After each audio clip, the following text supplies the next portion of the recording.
In the year 1815, England stood at the edge of a new world. The long years of war against Napoleon had ended at last, leaving behind a battered peace and fields littered with promises too easily broken. Victory had come, but not without cost. Fortunes had shifted. Old families found their names less steady, their estates less secure. The glittering halls of society sparkled still, but cracks had begun to show beneath the polished surface.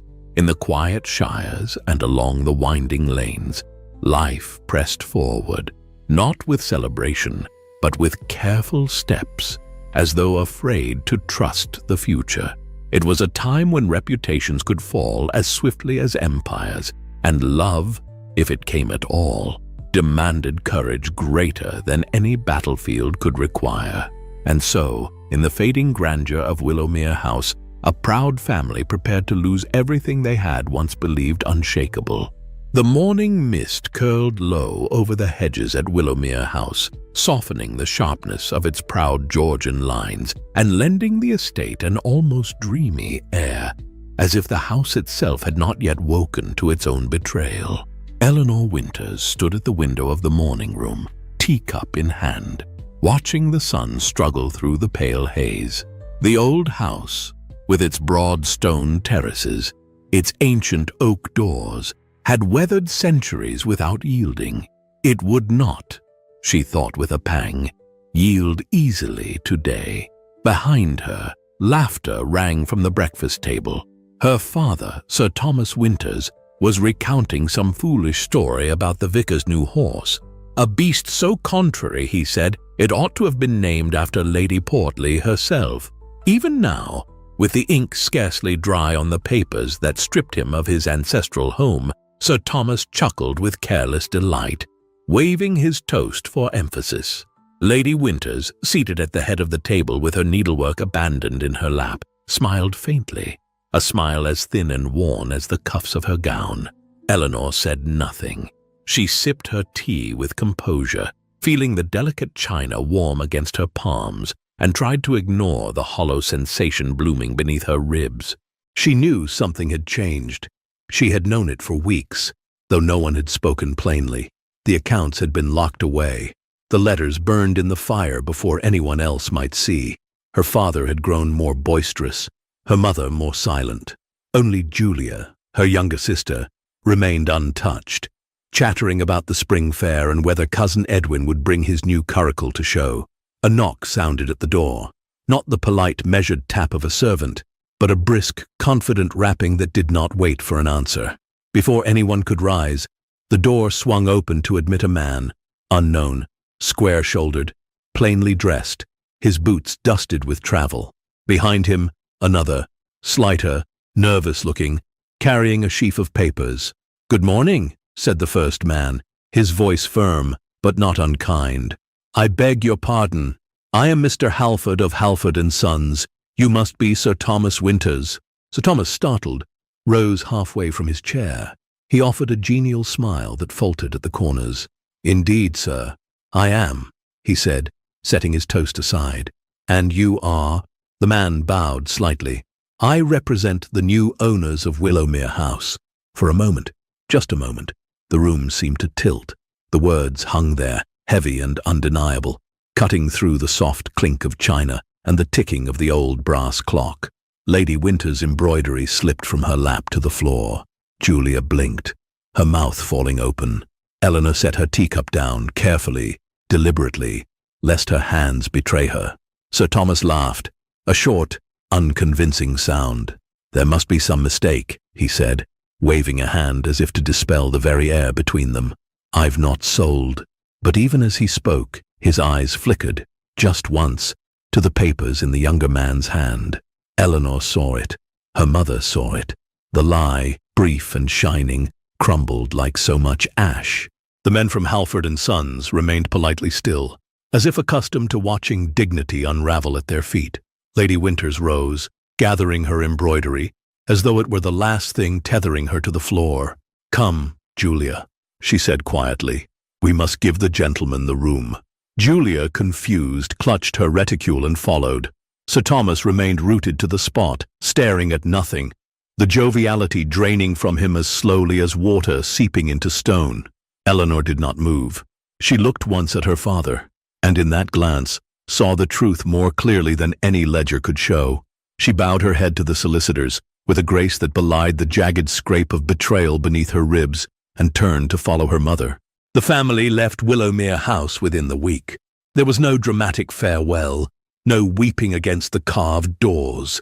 Though Julia sobbed quietly into the linen handkerchief Eleanor pressed into her hand. The villagers lined the lane, some offering nods of awkward sympathy, others whispering behind gloved hands. Sir Thomas kept up a running monologue about the charm of simpler living, describing their new lodgings, a modest cottage on his brother's estate, as cozy, intimate, character-building, as though words could reshape the stone walls shrinking around them. Lady Winters said little. Eleanor said nothing at all. The next day, while Julia sorted through the few dresses that might still pass for presentable, and their mother quietly stitched old lace into new collars, Eleanor ventured into the village, her posture straight, her expression serene, though each step carried the brittle echo of lost grandeur. It was at the general store, tucked discreetly behind a stack of flour sacks, that she found it, a small square of parchment, written in a tidy, unsentimental hand. A position available at Ashworth Manor for a respectable young woman of good character. Duties to include household attendance and light care of private rooms. Apply to Mrs. Greaves, housekeeper. The notice was pinned low upon the board, almost hidden among advertisements for seed and livestock, as though to suggest that employment was a thing one need not speak of too loudly. Eleanor read it once, then folded the information into the quiet ledger of her mind. She did not hesitate. She did not falter. With the same steady composure she had once worn at garden parties and country assemblies, she turned and made her way to Ashworth Manor, ready to accept whatever pride must be set aside in the service of survival. 3 weeks later, Eleanor stood at the servants' entrance of Ashworth Manor, her trunk at her feet, her gloves neatly folded in her hand. The manor loomed above her, its grey stone facade severe against the bleached spring sky. Mrs. Greaves, the housekeeper, met her with a brisk nod and a ledger under one arm. "You'll attend to the family's private rooms, dusting, airing, polishing, setting fires where needed," Mrs. Greaves said without preamble. "No chatter, no lingering. Standards here are not easily met." Eleanor curtsied, her spine straight, her mouth a careful, neutral line. "I understand, ma'am." "Good. The young master is particular," Mrs. Greaves added, glancing up the grand staircase as if expecting him to materialize from the very shadows. Eleanor did not ask questions. There was no dignity left in questions. She accepted the plain apron and cap handed to her, and without further ado, began. The following morning, Eleanor was assigned to polish the grand stairway leading to the family's wing. She worked steadily, methodically, letting the soft scrape of cloth against banister drown out the whisper of her old life falling away. It was there, crouched midway up the staircase, that she first encountered Mr. James Ashworth. He came in from riding, his coat still carrying the scent of open fields, his boots marked faintly with dust. He paused at the foot of the stairs, noting the figure bent in careful work. For a moment, he seemed prepared to pass without comment, but some tilt of her posture, some small composed defiance in the way she moved, caught his attention. "You're new," he said, his voice even, almost bored. Eleanor rose to her feet with practiced grace and curtsied. "Yes, sir," she replied. Eleanor Winters. Her eyes, when she lifted them briefly to meet his, were a grey so pale they seemed almost translucent, not pleading, not deferential, merely stating a fact, as though she were presenting a bill he might choose to pay or disregard. James studied her. There was something unsettling in the way she held herself, not with servility, but with a quiet sort of pride. He disliked the way it unsettled him. "Mind your work," he said at last, the words clipped, impersonal.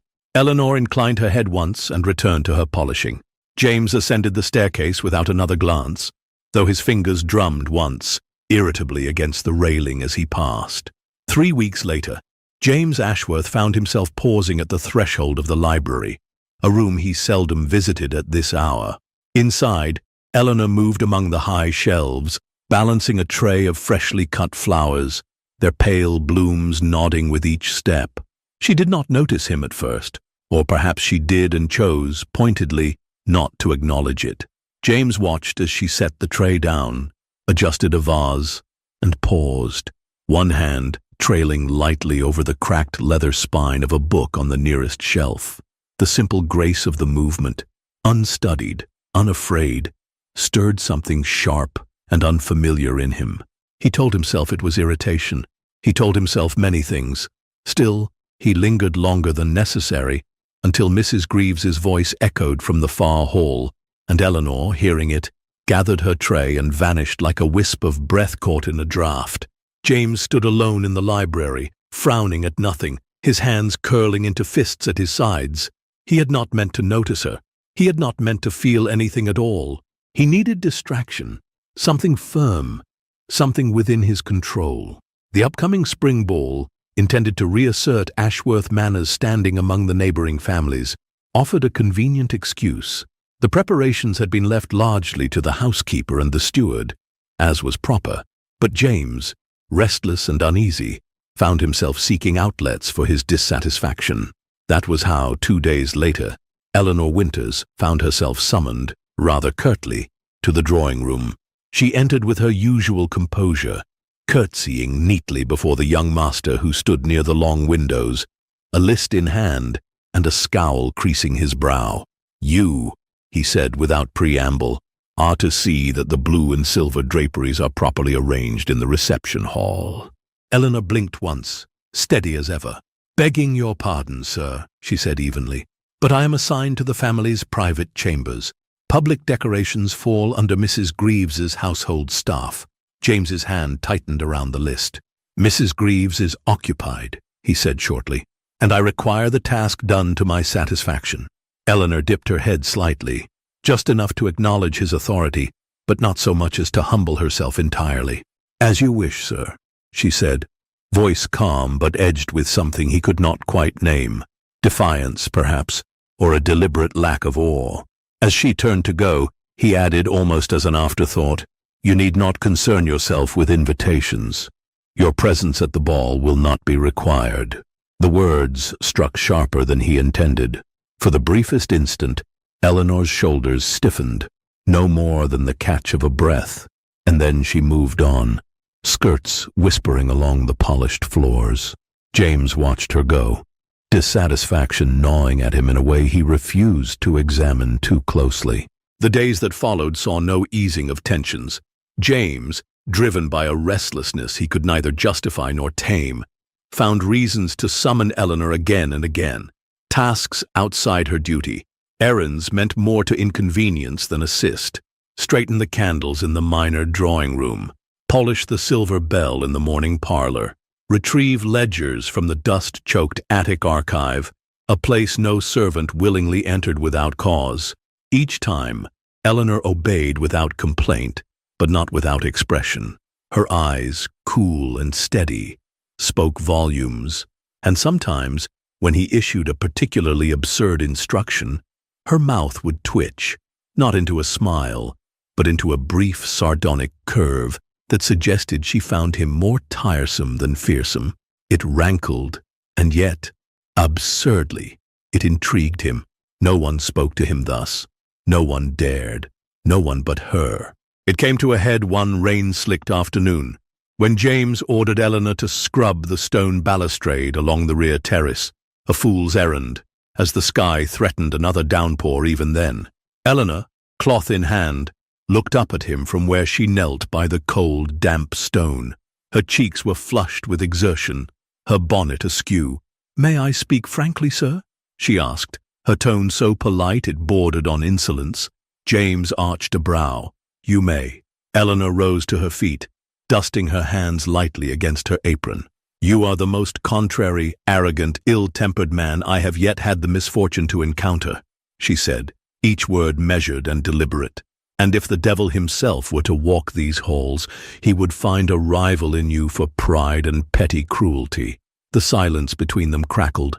James stared at her, truly stared, as if seeing her for the first time.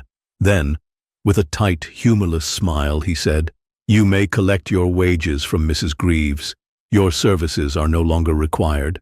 Eleanor's mouth tightened, but she said nothing further. She dipped a perfect, cutting curtsy, turned on her heel, and left him standing alone on the wet stone terrace. She was gone less than an hour before Mrs. Greaves stormed into the master's study without announcement, a boldness none had dared in years. "You will have her back," the housekeeper said without preamble. James looked up from the ledger he had not been reading. "I beg your pardon?" "Miss Winters," Mrs. Greaves said firmly. "The only girl in this house who can keep order without weeping into the silverware. You will have her back, sir. Or you may see to your own linen airing and fireplace tending." There was a beat of stunned silence, and then, to his own astonishment, James heard himself say, "See that she returns on the morrow." That night, as the rain drummed against the Manor's ancient stones, James sat alone in the library, the fire burning low, the ledger untouched. He told himself it was mere practicality, that competent servants were difficult to replace, but deep in the place he did not name, he knew better. He had not meant to notice her. He had not meant to feel anything at all. And yet, there she was, stitched into the fabric of his thoughts, stubborn as any scar. Life at Ashworth Manor settled into a strange, brittle rhythm. Eleanor performed her duties with the same unshakable grace, and James, though he seldom admitted it even to himself, found reasons to cross her path far more often than circumstance demanded. Still, the sharpness between them remained. A glance too long, a remark too cutting, a silence too thick to be accidental. It was during this uneasy peace that Mrs. Greaves approached Eleanor one morning with an unexpected request. "Her ladyship, the dowager," the housekeeper said, lowering her voice as if the very mention might summon ill fortune, "has taken a liking to you." Eleanor blinked, her cloth stilling against the stair rail she had been polishing. "Me, ma'am?" Mrs. Greaves nodded, her face inscrutable. "She wishes you to read to her of an afternoon. Nothing too taxing." The lady has her ways, and we indulge them. It was not a command, not precisely, but refusal was not an option either. Thus it was that Eleanor found herself, later that day, seated by the dowager's great armchair in the sun parlour, a slim volume of moral tales balanced lightly upon her lap. The dowager was known throughout the house, and half the county, for her fierce temper and her sharper tongue. Few servants lasted more than a fortnight under her withering glare, but Eleanor, it seemed, was immune. Each afternoon she read, carefully at first, adhering to the printed words, and then, sensing the old woman's wandering attention and the thin, impatient tapping of her cane against the tiled floor, Eleanor began to embellish. A dull treatise on virtue became an adventure across storm-tossed moors. A sermon on humility transformed into the spirited rescue of a foolish parson by a clever country girl. The dowager, far from objecting, cackled with delight at every invented escapade, nodding along as if she herself had penned the amendments. It was by accident that James discovered this new arrangement. Passing the open door of the sun parlour one afternoon, he caught the low cadence of Eleanor's voice, not the clipped formal tone she used in the halls, but something lighter, warmer, threaded through with mischief. He paused, unseen, just beyond the threshold. And so, with nothing but a basket of wild strawberries and a stout heart, Miss Lydia faced down the bandits at the crossroads. Eleanor was saying, her voice low and conspiratorial. The dowager gave a sharp bark of laughter and slapped her cane once against the floor in approval. James frowned. He knew the book she held, had been forced to endure its tedious pages himself in boyhood. There were no bandits, there were no strawberries, and yet, as he listened, he found himself smiling despite himself. Eleanor read not to impress but to entertain, and more remarkably, she succeeded. Each time the dowager forgot her name, and it was often, Eleanor played along without hesitation, introducing herself anew with a fresh curtsy and a different title. "Miss Beatrice Bright of Kent, at your service, my lady." Or, Miss Charity Hopewell, come to beg a story from your famed kindness. Each invention drew a wheezy chuckle from the old woman, who seemed to relish the game without quite realizing it was a game. James lingered longer than was proper, long enough to watch Eleanor gently adjust the dowager's shawl, to hear the soft cadence of her laughter, to see the way the light caught in the loose strands of her hair, long enough to feel something shift, small, almost imperceptible, inside his chest. It was not admiration, not precisely. It was something quieter, more dangerous.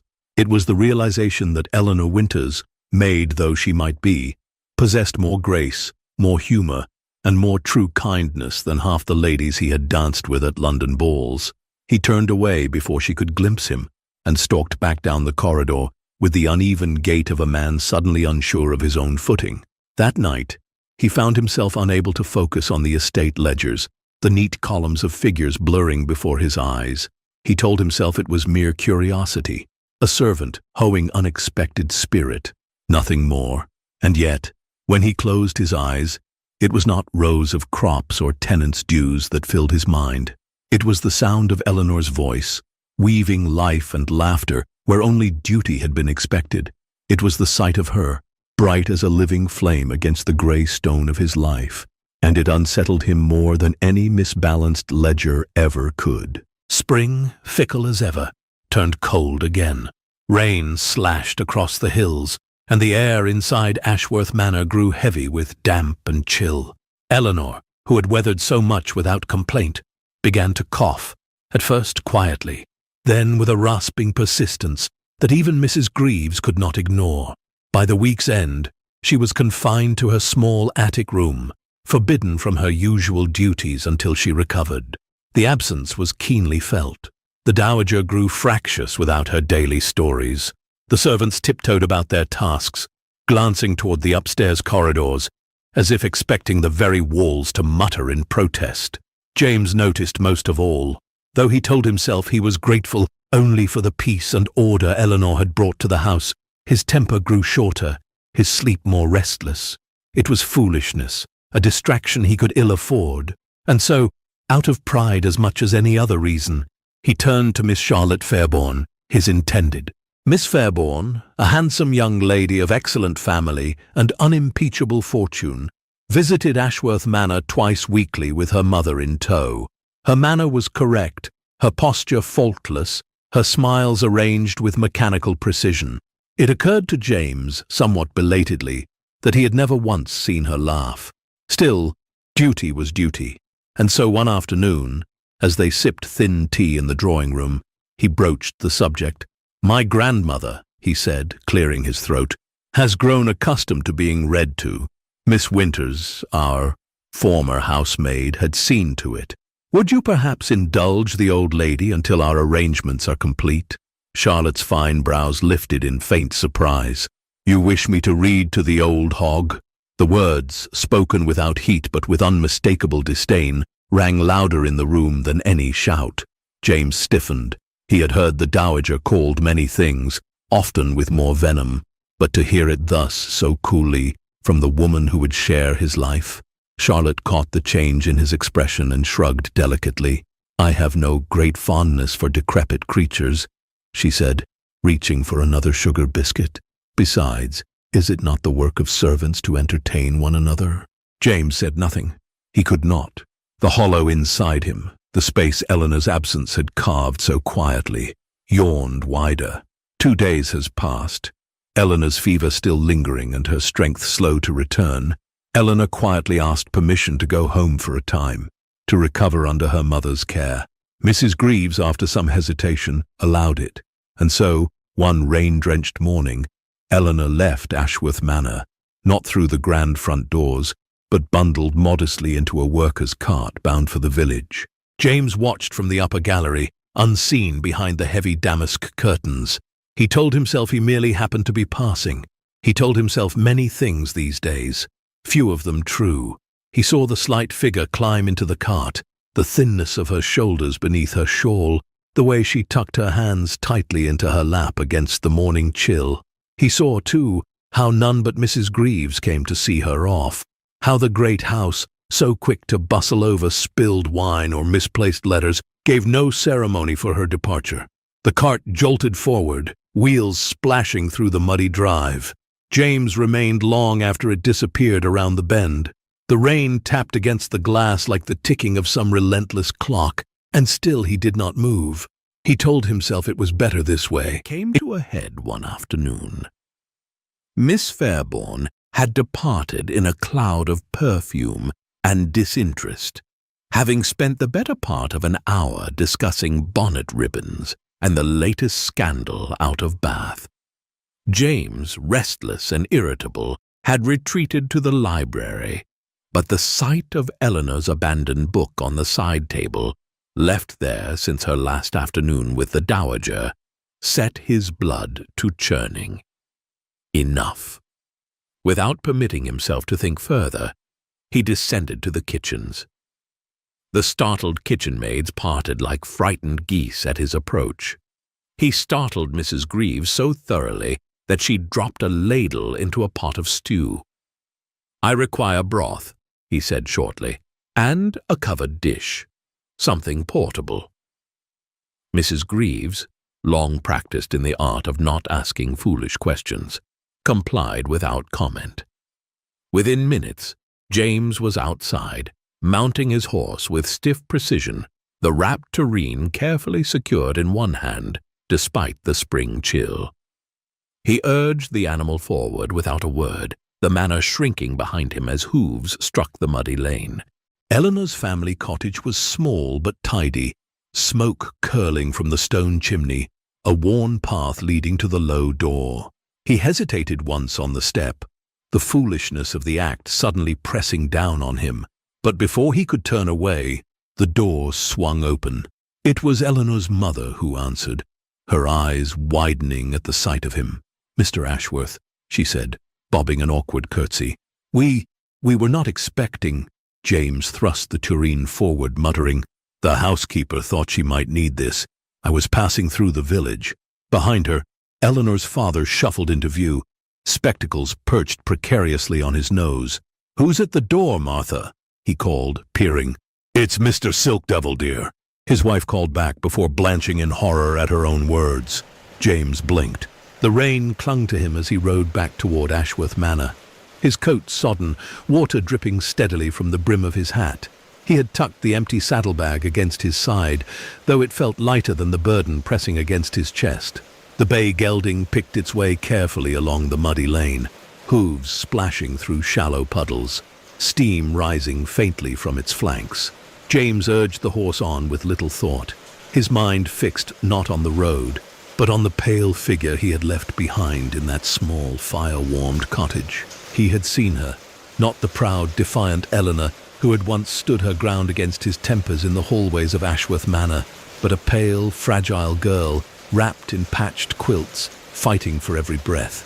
He had no place there, no right to bring her broth like a brother or a friend, and yet he had gone. The door had closed behind him with a soft finality, and he had felt, absurdly, as though some door inside him had closed too, or perhaps opened. He did not know. He only knew that the hollow carved by her absence had grown wider, deeper, impossible to fill. When he returned to Ashworth Manor, the house loomed grey against the darkening sky, its windows blank and unwelcoming. Inside, the rooms seemed too large, the corridors too long. The very stones of the house seemed colder, as though mourning something lost. James went to the library, not because he sought comfort there, but because he could not think where else to be. He stood by the tall window overlooking the drive, watching the rain trace frantic paths down the glass. His reflection stared back at him, pale, drawn, a stranger in familiar clothes. Somewhere behind him, the fire crackled, but he felt no heat. He thought of Eleanor's father, peering over his spectacles, of her mother's awkward curtsy, of the way Eleanor's eyes had widened, just slightly when she saw him. Not with calculation, not with expectation, only with surprise, and something almost like wonder. He closed his eyes briefly, pressing his hand against the cold glass. Duty, honor, family name. He had been raised on those words, nursed on them like mother's milk. They were the pillars of his life, the cage and the crown. Miss Fairbourne was everything those pillars demanded. Proper, polished, an alliance of lands and fortunes that would secure Ashworth's future. Eleanor Winters was nothing he had been taught to value. A servant now, a fallen daughter of a ruined house. And yet, when he pictured a future filled with duty and expectation, it stretched before him like a barren road under grey skies. When he thought of Eleanor, her sharp tongue, her steady hands, the way she had smiled when reading impossible adventures to his grandmother, he felt something stir in the empty chambers of his heart. Not ease, not comfort, but life. James opened his eyes. Outside, the rain had lessened to a fine mist, the last light dying behind the hills. He stood there a long time, unmoving, until the fire burned low and the cold crept into the room. And still he thought of her. Still he heard her voice. Still he felt, with a mounting, terrible certainty, that duty was not enough to build a life, not if it meant losing her. The days that followed unfolded like pages written in an unfamiliar hand. James fulfilled his duties with mechanical precision, attending meetings with the steward, inspecting the spring plantings, exchanging polite, shallow letters with neighbours who mattered more to his father's generation than to him. Miss Fairbourne came as she always did, her carriage wheels crunching across the gravelled drive, her pale gloves pristine, her smiles impeccably empty. James received her as courtesy demanded, offered her tea, escorted her through the gardens, answered her light, inconsequential chatter with murmured assent. But something had shifted. He no longer reached for her hand automatically. He no longer sought her approval with small smiles or polished compliments. When she spoke of future plans, the managing of his household, the improving of the Ashworth estate to suit her tastes, he listened, but his heart remained untouched. Her words fell into the space where something else now grew, something stubborn, inconvenient, and uninvited, something that answered only to the memory of a girl with laughing eyes and a stubborn mouth, who had dared call him a devil and make him believe he was more than his name.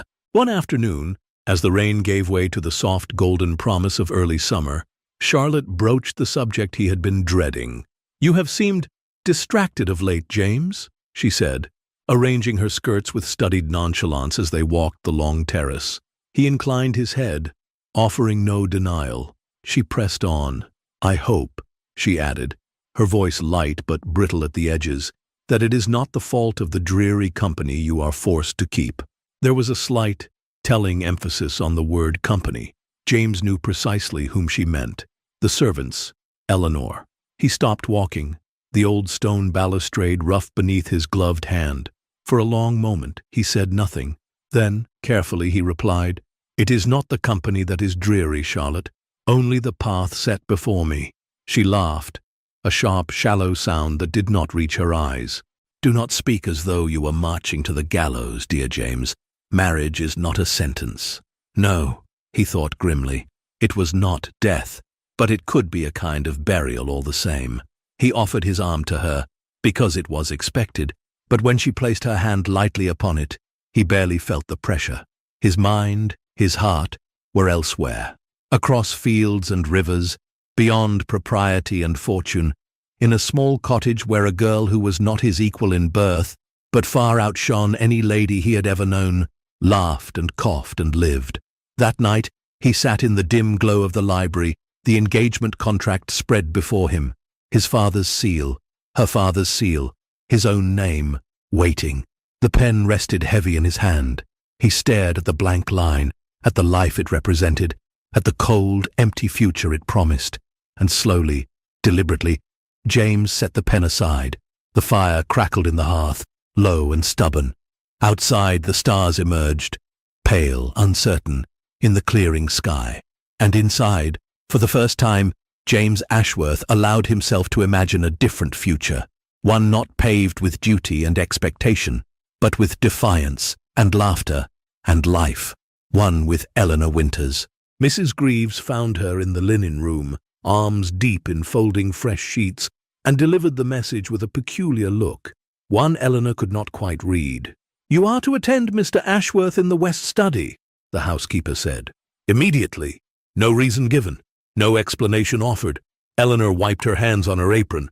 heart suddenly thudding in her chest, and nodded.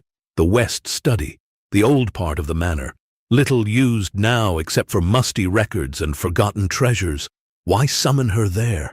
Her footsteps echoed strangely down the long, narrow hall. Each step seemed to drag against the thick carpet, as though the house itself wished to hold her back. She reached the heavy door, lifted her hand to knock, and hesitated. Inside, the room stood dimly lit by the dying light of day, a fire guttering low in the grate. James Ashworth stood by the tall window, his back to her, hands clasped behind him. For a moment, neither spoke. Then, without turning, he said, "You are late." His voice was low, almost hoarse. "I came as quickly as I could, sir," Eleanor replied, stiffly formal. He turned then. The expression in his eyes, raw, fierce, and terribly unguarded, made her breath catch. He took a step toward her. "You think me a cruel man," he said, voice rough with something too big for words. "You have every reason to." Eleanor said nothing. Her heart thundered painfully against her ribs. He came closer still, slow, deliberate, as though every step cost him dearly.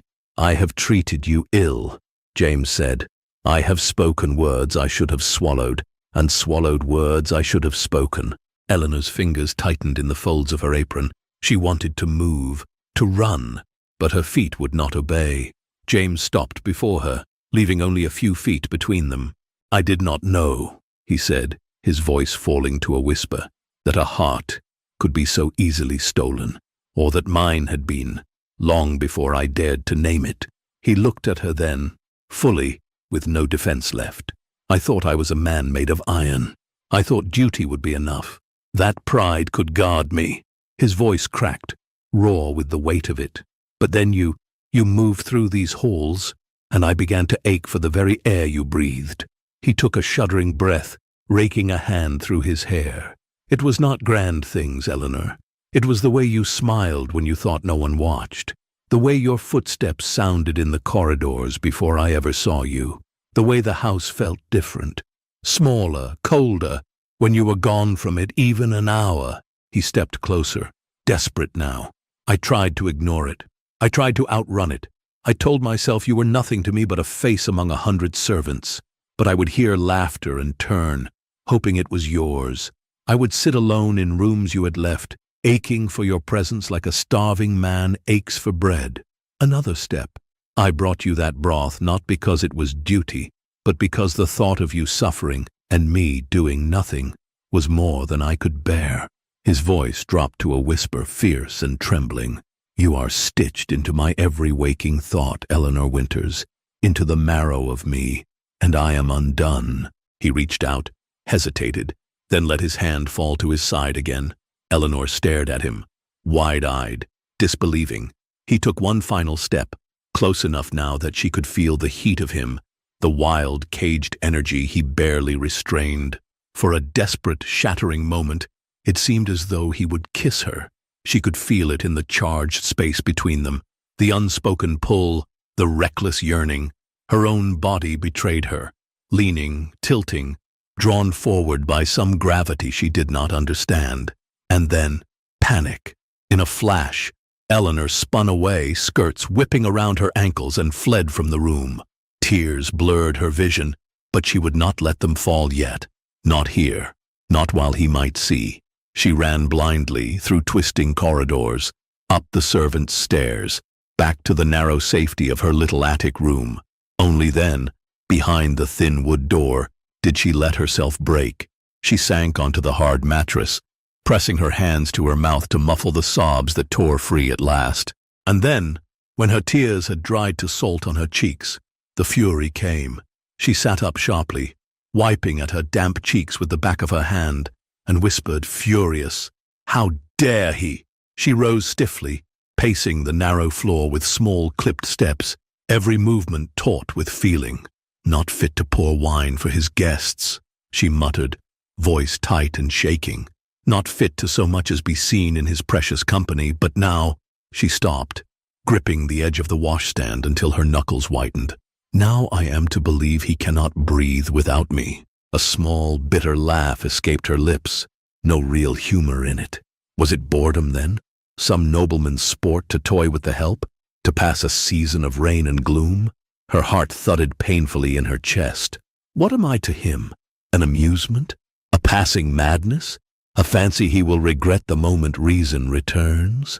She pressed her palms flat against the cool glass of the window, blinking hard against the tears that threatened again. How dare he plant hope where none should ever have been sown? She whispered brokenly. After the bitter words were spent, Eleanor stood very still by the small window, the cool pane against her forehead, her hands trembling faintly against the sill. The fury had burned itself out, leaving only a hollow ache in its place, a deep, aching sadness that pressed down on her shoulders like a physical weight. What had she expected? That a man like James Ashworth, master of Ashworth Manor, heir to a name stitched into the very soil of England, would truly mean what he said? Had she gone mad? To believe it for even a moment, she sank slowly onto the narrow bed once more, the coverlet rough beneath her fingers.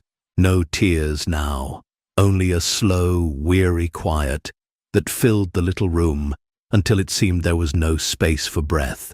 The next days unfolded in a strained, uneasy rhythm. Eleanor threw herself into her work with grim determination.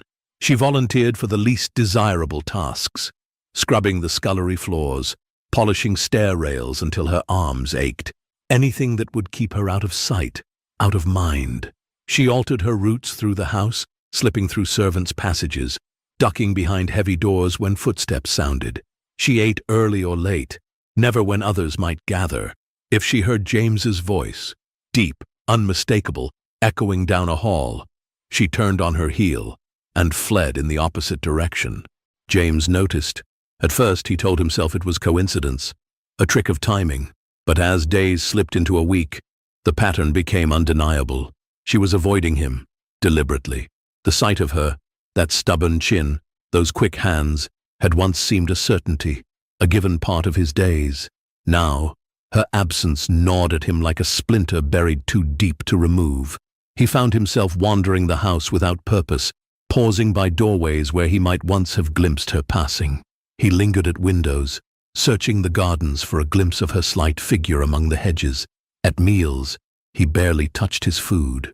At night, he sat before the dying fire, staring into the embers until they burned hollow red, chasing the memory of her laughter, the light that no longer filled the halls. Once, only once, he caught a glimpse of her. She was crossing the courtyard in the early morning mist, a basket of linens in her arms, head bowed, skirts brushing against the dew-slick stones. He stepped toward the window, his heart leaping before he could command it, but she did not look up, did not see him, or if she did, she gave no sign. James stood there a long moment, watching until she disappeared around the corner of the east wing. Something in him, something he had guarded and bolted behind iron doors, fractured a little more. He could not go on like this. He would not. If she hated him, if he had broken something beyond mending, he would at least face it like a man.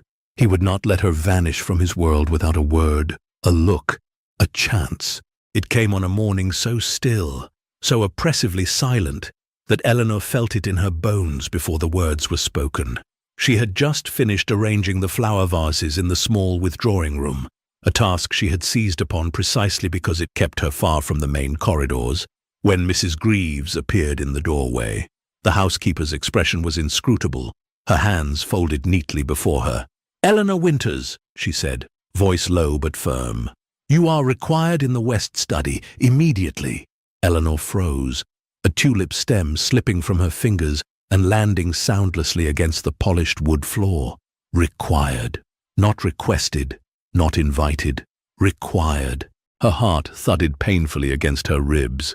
There could be no pretense of refusal, no polite excuse. When the master of Ashworth Manor summoned a servant, even a reluctant one, duty demanded she obey. She nodded stiffly, murmured her thanks, and followed Mrs. Greaves down the long corridor. Each step felt heavier than the last. The old wing of the house loomed before her, colder, quieter, smelling faintly of stone and ancient wood. She had not entered this part of the manor since the day she had fled from it. At the heavy oak door, Mrs. Greaves paused and looked at her, a flicker of something, pity perhaps, crossing her weathered features. Then she rapped lightly and withdrew without a word, leaving Eleanor alone before the threshold. For a moment, Eleanor stood motionless, her hand hovering near the door. She could flee. She could run back down the servants' stairs, find some obscure closet to hide in, until the earth swallowed her whole. But pride, that fierce, foolish pride that had carried her through everything else, would not allow it. She squared her shoulders, lifted her chin, and knocked. "Enter," came the low command from within. She opened the door and stepped inside. The west study was unchanged, dark-paneled, book-lined, heavy with the scent of leather and rain-soaked stone. James Ashworth stood by the fireplace, one arm braced against the mantel, staring into the embers as though searching for something lost in their depths. He did not turn immediately. Eleanor closed the door softly behind her and waited, hands clasped tightly in front of her, heart hammering a painful rhythm against her ribs. At last, he moved. Slowly, he straightened and turned to face her. Their eyes met across the room, and everything else fell away. He did not speak at once, neither did she. The silence stretched between them, thick and trembling, as though the very air had weight. Finally, James crossed the room in 3 slow, deliberate steps, stopping just short of touching her. His voice, when it came, was low and unsteady. "You have avoided me long enough, Miss Winters." There was no anger in it, only something deeper, sadder, more desperate. Eleanor swallowed hard but said nothing. Her hands trembled where they were hidden in the folds of her skirts. James searched her face, her downcast eyes, the stiff set of her shoulders, the fragile dignity she wore like armor. For a moment, he seemed to struggle for words. Then he spoke, softer still. "I did not summon you here to command you," he said. "I summoned you because I cannot, will not, live another day with only silence between us." The fire in the west study had burned low, casting long, flickering shadows up the paneled walls. Eleanor stood just inside the door, every fiber of her body taut with dread and longing she dared not name.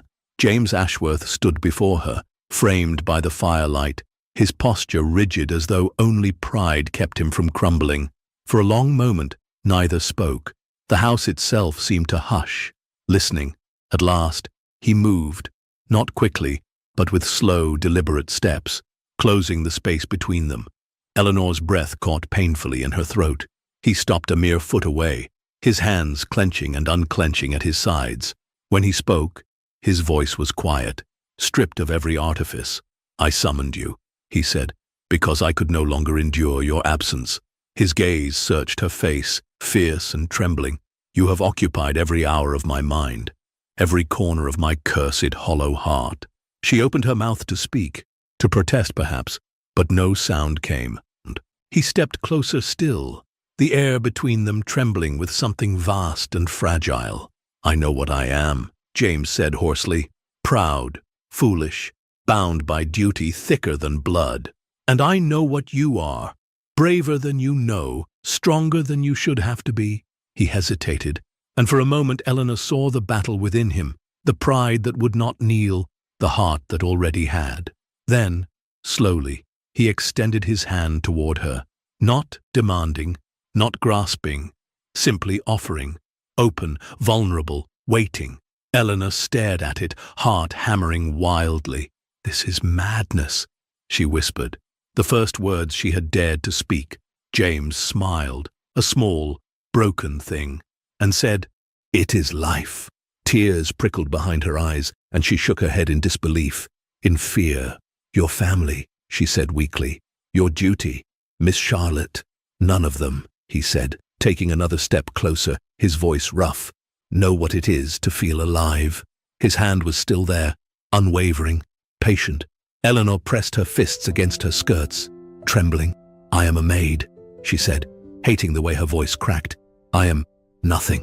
James's smile deepened, sorrowful and sure. "You are the only thing that is real," he said simply.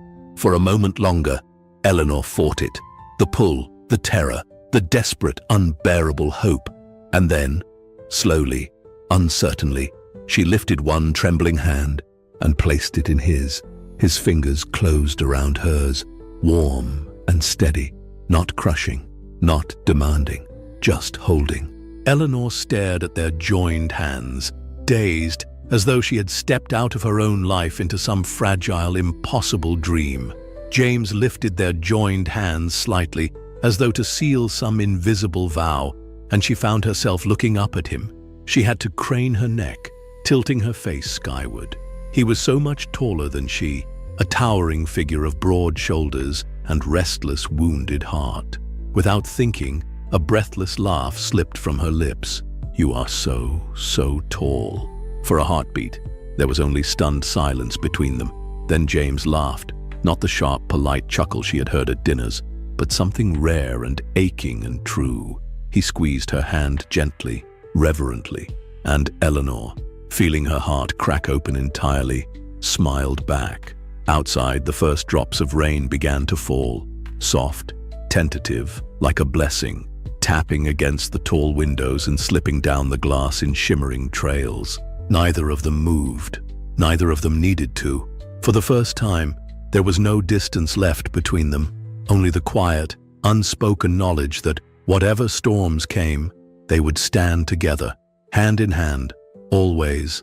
Thus, beneath a sky heavy with spring rain, two hearts that should never have touched found each other, not through grand declarations or stolen kisses, but through quiet courage and steady, trembling hands. Ashworth Manor, so long filled with cold pride and silent duty, would in time breathe easier, softer, brighter, though none who passed its grand stone walls would know the moment when everything began to change. It began here, with a maid who dared to hope, and a master who dared to feel. And though the world beyond their door would clamor and clatter as it always had, within these walls, between two unlikely souls, something rare had taken root. Not perfection, not fairy tale, but something better, something real,